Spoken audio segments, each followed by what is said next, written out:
over the markups on Article 620. This is the National Electrical Code. I have me on the call, David Flint, who's our expert on elevators, and we're trying to get the new NFPA tariff system to generate the strike and bold version of Article 620. And if it doesn't hurry up, I'm just going to cancel this session. What we're looking for here is concepts that were accepted by the committee for the new 2017 version of the NEC. Now we have to remember that NEC is a safety document, so sustainability concepts, energy conservation concepts are not explicitly designed. So what you get in the NEC are what I call the canons, the disconnect of the power source to the NEC. It's the grounding, it's the overcurrent protection. Those are what I call NEC canons. So let's move ahead here to Article 620 and scroll through and see what kind of stuff we've got. So Dave, let's look at, so here we have the beginning of Article 620. And I don't see anything here that's different. So strike, I think you should, okay, so here's some new stuff here. So please stop me if you see something that we need to be aware of. I might talk out loud a bit here. Field installed skeleton tubing. What's skeleton tubing? It's nothing in the elevator. It came from the electrician. Did it? Okay. Shall not be required to be listed. Outline lighting shall not be required to be listed. Okay. Outline lighting. Now, there's a question there. It says signs and outline lighting systems shall be listed, marked with the manufacturer's name, trademark, or other means of identification, and input voltage and current rating. Okay, so earlier it says in item B, it said on 600.3, well, that's 600. Oh dear, I'm sorry. I didn't. Let's go ahead to 620. 620. Yep, past some of it. Oh, it's 620. This is what makes these video files so large. Okay, so okay, 620. Here we go. Up. 6. Why is it so hard to get to the top? Here we go. Article 620, elevators. All right. So okay. Nothing. So we're looking for strike and bold here. Yep. While we're going through that, even though it's not struck and bold on this one, if you see something that should be changed, give us a shout out here. I'm not seeing anything new here. Here we are. So live parts of the electrical equipment are suitably guarded to the requirements. All right, so a reference, not a big deal. So guard, so as to remove the likelihood, oh dear, likelihood, that word can get you in trouble, of inadvertent contact between a qualified person and working space. And on the just the salient, I mean the sentiment of it is just fine. It's just fine. It's just that we get into this term. What are your thoughts on this, Dave? Well, when they were talking about it, and they're saying that live parts of the equipment are suitably guarded to the requirements of 110.27a. Then you go back into 110.27a, and it's kind of specific as to what they're guarding and how they're guarding it. So I didn't have a problem with that as much as I had, as you say, so as to remove the likelihood of inadvertent contact between a qualified person in a working space and live voltage greater than 30 volts. Well, they bumped the low voltage up to 1,000, right? Right. Well, that's the switchgear classification. Go ahead. Yeah, but they included it throughout NEC, and it falls into the elevator, and you'll see later in there that they'll allow up to they want to allow up to 1,000 volts in the hoistway. Mm-hmm. Well, Okay. that's right, and a lot of that is because of the global standards for electrical equipment, the way they're labeled, listed, and tested. So I actually on the committee, I let that one go by just because it's a global market now. I felt that by I don't want this barrier between 600 and 1,000 to remove the economies there. I don't think that there are some. I don't have a problem with that as much as you're dealing with the past as well as the present.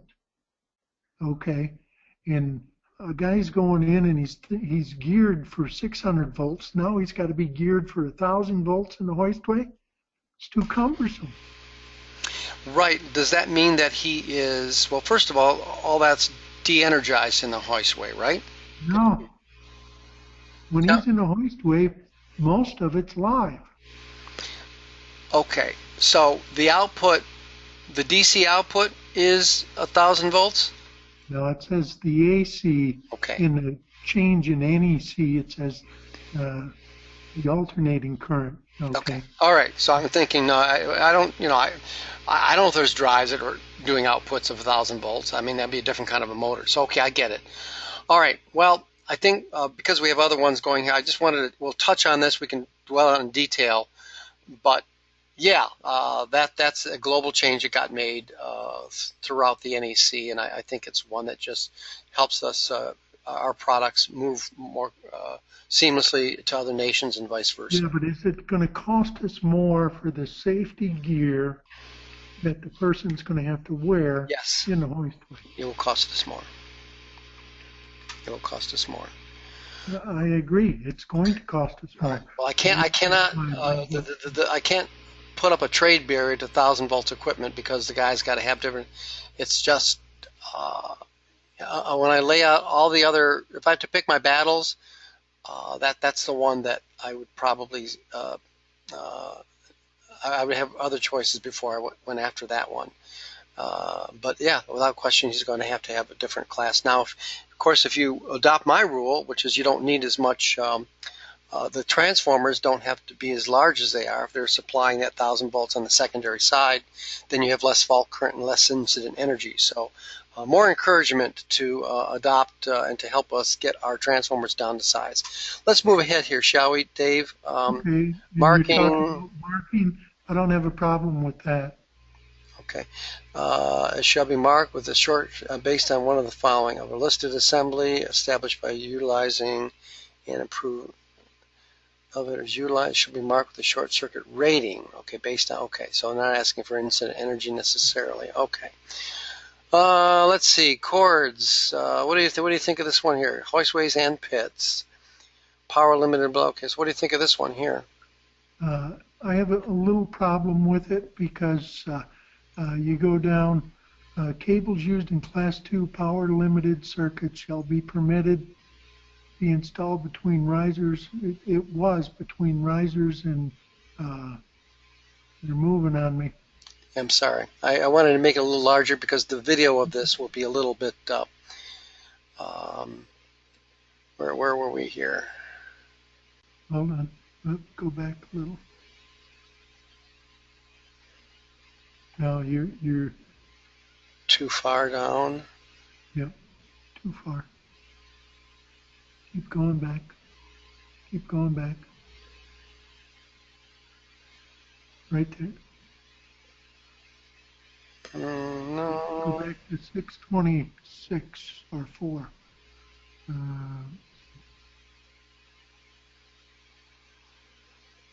We just did right here. We just did that one. Okay.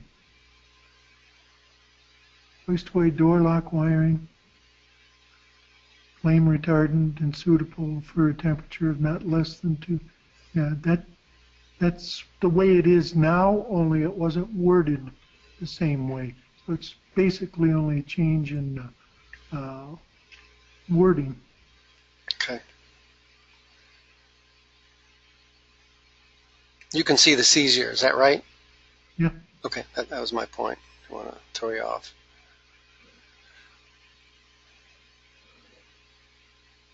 Oh, here we go. Yeah. All right. Using an improved method. Okay. Installation. Wire shall not be installed. Okay, here we go. Where short circuit current rating is marked in accordance with is less than the available. Okay, so that's pro forma design. Yeah, The elevator control panel. Yeah.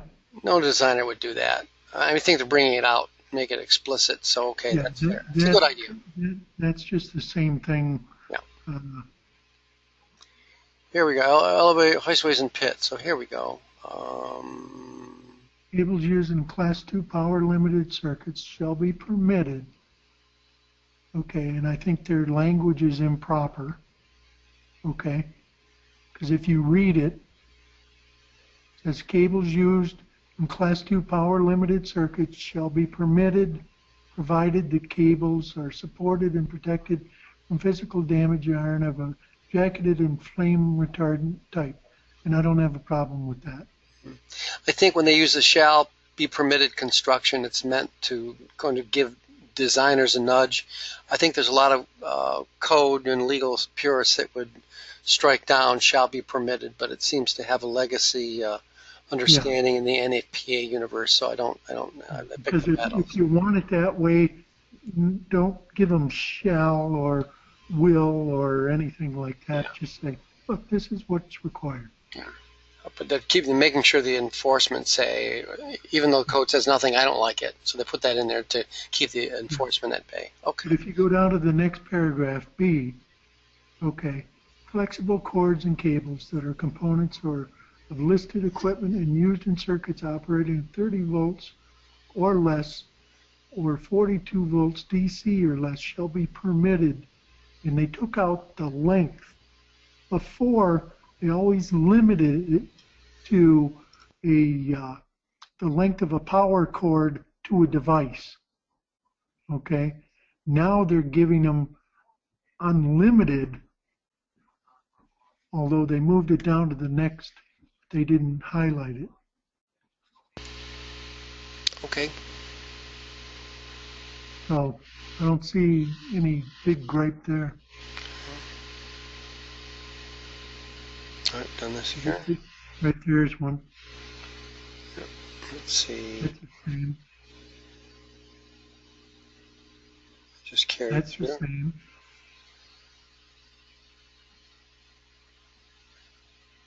There was something like 45 changes.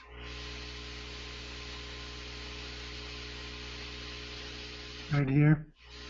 They just corrected language. Wordsmithing. Yeah. Yeah. Same there. 85 for ground fault. There's these new special purpose ground fault protection. They're SP. Committee went down with a new product class called special purpose ground fault protection devices. I don't know if you guys use it. They're over 6 milliamps and they're for equipment. Yeah, we do use on some manufacturers' equipment, but not all. Bonding of elevator rails to a lighting protection system shall be permitted. There we are again. System grounding down. Okay, all right. Wordsmithing. System down conductors. That's all wordsmithing there. Hazardous. This is the correction of the references. Okay. Here we go. Oscar, all ground shall for each blah blah blah blah blah provided design. Okay, blah, blah. All right, they're just laundry list. Let's see. On elevators without generator field current. That means DC elevators, right? Is that what that is? Mm-hmm. DC drive? Yeah, okay. Motor controller, blah, blah, blah. What do you think of this? Is this, well, outside and accessible to qualified persons only? What do they want here? Okay, they took it out of the machinery space because with the change in elevator code, you never used to be able to put the machinery in the hoistway. Now, you couldn't put motors in that in the hoistway. Now they allow that, so they changed it so that on an MG set, it's got to be outside the hoistway. Okay. And if you look, it says an additional fused or non-fused disconnect, and that's always been required. Okay. Signage, more than one driving machine available. Oh boy.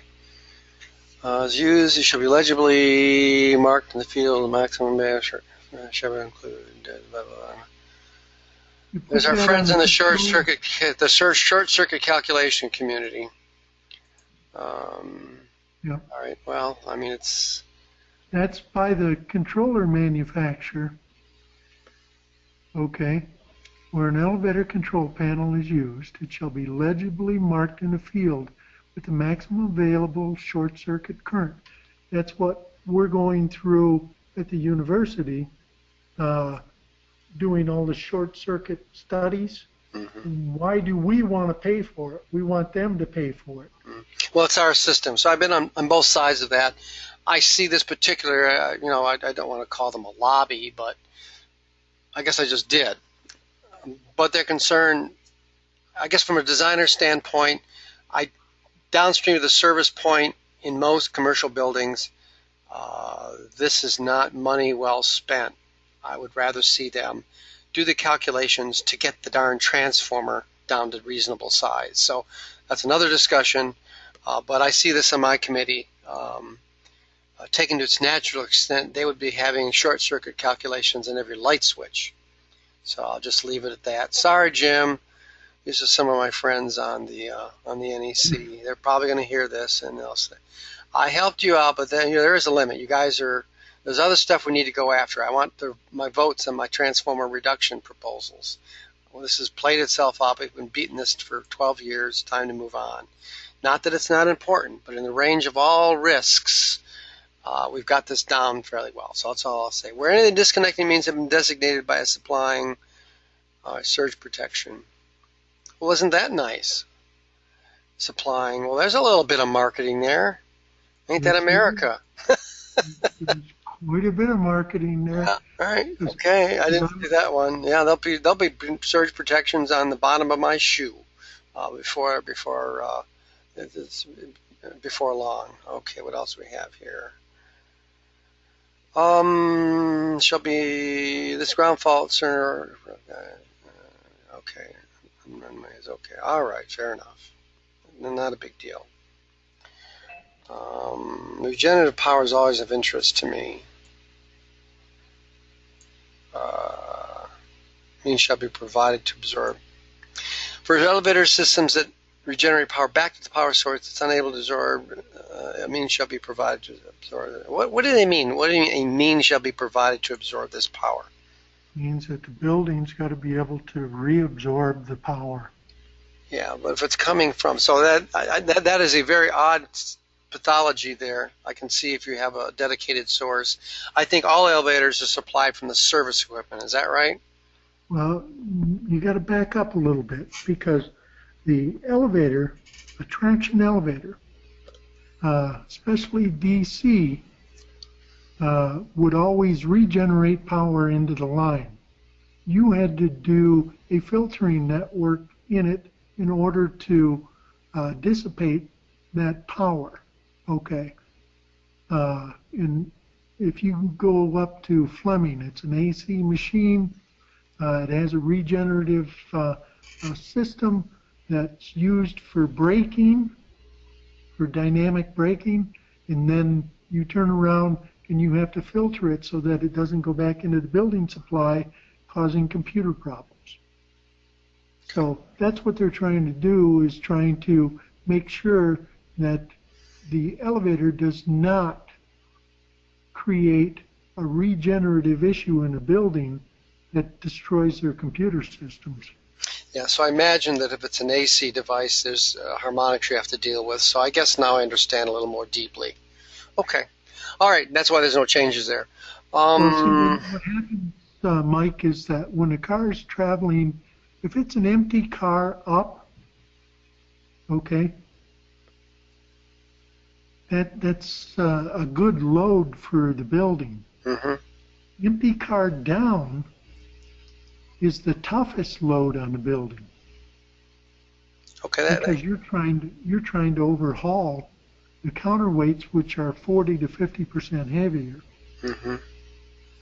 Okay. So that's why. Okay, interesting. I can see some basic elementary physics problems for the sustainability folks to work on that one.